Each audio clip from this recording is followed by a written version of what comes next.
Bienvenue la famille madridista, on se retrouve pour une nouvelle vidéo sur l'actualité Real Madrid, les clés de la descente du Real Madrid, rejoins la chaîne. En vous abonnant pour rater aucune de nos nouvelles vidéos, je vous partage tous les infos du Real Madrid chaque semaine. N'hésitez pas à vous abonner en activant la cloche de notification pour suivre toutes les dernières informations du Real Madrid. Je vous dis tout, on commence. Les clés de la descente du Real Madrid. Ancelotti ne négocie pas créer avant de défendre. Il lui manque un plan de jeu précis avec le ballon, avec des joueurs confortables qui répondent aux impulsions. Le Real Madrid a subi sa première défaite à Lille après 36 matchs sans défaite, et ce au pire moment, en Ligue des Champions. Ils avaient disputé 15 matchs sans perdre en Europe, ce qui leur a permis de remporter plus facilement le titre l'année dernière. La défaite de l'équipe d'Ancelotti n'est pas non plus trop étrange. C'est une conséquence de l'accumulation de problèmes qu'elle a depuis le début de la saison et que l'Italien n'a pas encore résolu. Ils peuvent se plaindre du calendrier, 11 matchs en 50 jours, 1 tous les 4,5, mais ils n'ont pas su en profiter pour retrouver une identité solide qui plaise et assure les matchs. Pas de plan de match. Ancelotti donne la priorité à la défense avant de créer. Renforcer l'équipe avec des joueurs physiques plutôt que techniques, et cela affecte la création de jeu. Peu de gens pensaient que le départ de Kroos allait laisser une perspective aussi sombre dans la zone de création, au point que Modric commence à être nécessaire à la construction.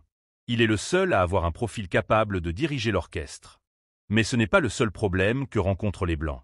Le plus inquiétant, c'est de savoir à quoi il joue.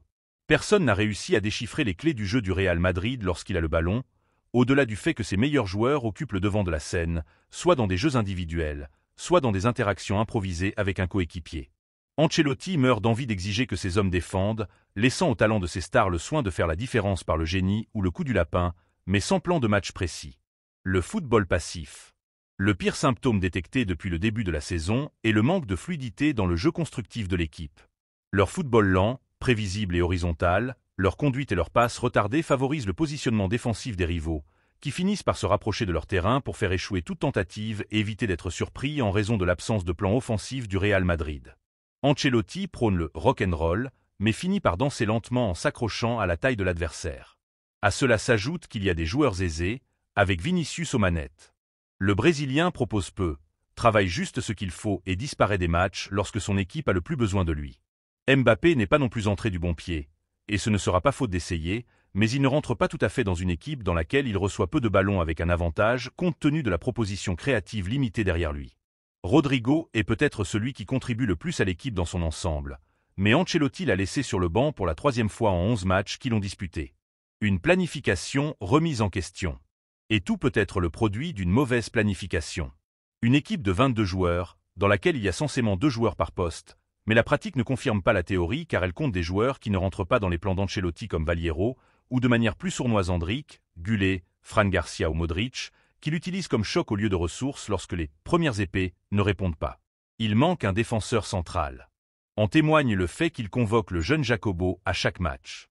Le milieu de terrain opte pour des joueurs physiques avec Tchouaméni, Valverde, Camavinga et laisse sur le banc ceux qui savent le mieux construire, comme Modric, Gullet ou Ceballos lui-même, l'éternel blessé.